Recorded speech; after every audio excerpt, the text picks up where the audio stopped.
നമ്മൾ പലരും നമ്മുടെ ജീവിതത്തിൽ വാഹനങ്ങൾ മാറി മാറി പരീക്ഷിക്കാറുണ്ട്.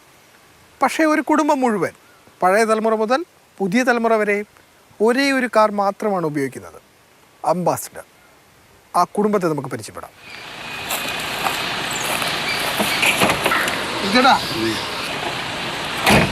അപ്പോൾ നമ്മൾ അംബാസഡർ വിശേഷം അറിയാൻ വേണ്ടി വന്നതാണ്. ആയിക്കോട്ടെ. അപ്പോൾ നമുക്കൊന്ന് പോയാലോ?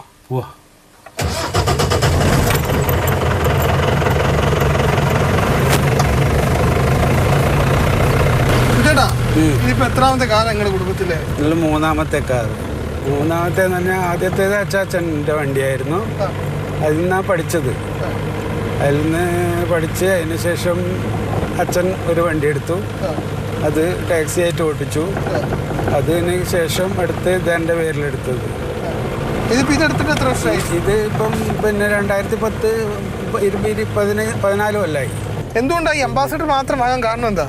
അംബാസഡറോടാണ് നല്ല താല്പര്യം. അംബാസഡറാന്ന് ഉപയോഗിച്ചിട്ടുള്ള ശീലവും അംബാസഡർ വേറെ പ്രോബ്ലം ഒന്നുമില്ല. അംബാസഡർ ആകുമ്പോൾ എല്ലാം മെക്കാനിക്കും എല്ലാം നമുക്ക് അറിയുന്നതാണ്. എവിടെ പോയി കഴിഞ്ഞാലും എന്ത് പണി എടുക്കാൻ പറ്റും. പിന്നെ വണ്ടിയിൽ യാത്ര ചെയ്യാനും സുഖമാണ്. പിന്നെ വണ്ടിയിൽ പിന്നെ ആളെ അധികം കയറ്റാം, സാധനങ്ങൾ എടുക്കാം. ഈ വഴി തന്നെയാണ് നമ്മൾ പഠിക്കാനും പഠിച്ച് വണ്ടി പഠിച്ചതും അംബാസഡർ പഠിച്ചതും എല്ലാം ഈ വഴി തന്നെയാണ് പഠിച്ചത്. ചെറുപ്പത്തിലെ അന്നേരം പിന്നെ ചെറിയ വണ്ടി കാറെടുത്ത് സ്റ്റാർട്ടാവില്ല, അന്നേരം തള്ളി സ്റ്റാർട്ടാക്കിയിട്ടല്ലാന്ന് വണ്ടി. ആ സമയത്ത് പിന്നെ ഈ താർ ചെയ്തിട്ടൊന്നും ഉണ്ടായിട്ടില്ല.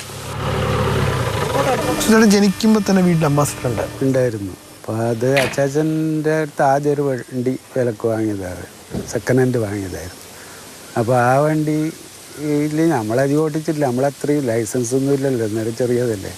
അപ്പോൾ ആ സമയത്ത് പിന്നെ വലുതായതിനു ശേഷം അത് ഓട്ടിച്ചിന്. പിന്നെ അതധികം കണ്ടിട്ടില്ല നമ്മൾ. പിന്നെ നമ്മൾ തന്നെ അച്ഛനും ഞാനും എല്ലാം കൂടി അച്ചാച്ചൻ എടുത്തു വേണം. 50 എത്ര രൂപയായി?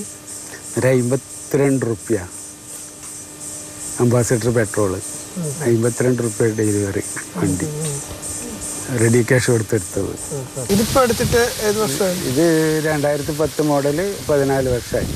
അംബാസഡർ മാത്രമേ പറ്റുള്ളൂ. അംബാസഡറോടാണ് താല്പര്യം. മെക്കാനിക്കലായിട്ടും വണ്ടീനെ പറ്റി അറിയും. വണ്ടി എവിടെയെങ്കിലും വഴിക്കായാൽ അത് നമ്മൾ തന്നെ ശരിയാക്കി തരും. ബാക്കിയുള്ള വണ്ടിയൊന്നും എല്ലാം വർഷാപ്പ് നാൾ വരാണ്ടൊന്നും നടക്കില്ല. മറ്റു കാറുകളൊക്കെ ഓടിച്ചിട്ടുണ്ടല്ലോ? എല്ലാം ഓടിച്ചു. അപ്പോൾ അതുമായിട്ട് താരതമ്യം ചെയ്യുമ്പോൾ എന്താണ് അംബാസഡർ ഇത്ര പ്രിയം? അംബാസഡറിലാകുമ്പോൾ നല്ല സ്ട്രെയിറ്റ് ആയിട്ട് ഇരിക്കുക, ഫ്രണ്ട് വ്യൂ കാണാൻ പറ്റും. പിന്നെ അപകടങ്ങൾ വളരെ കുറവാണ്.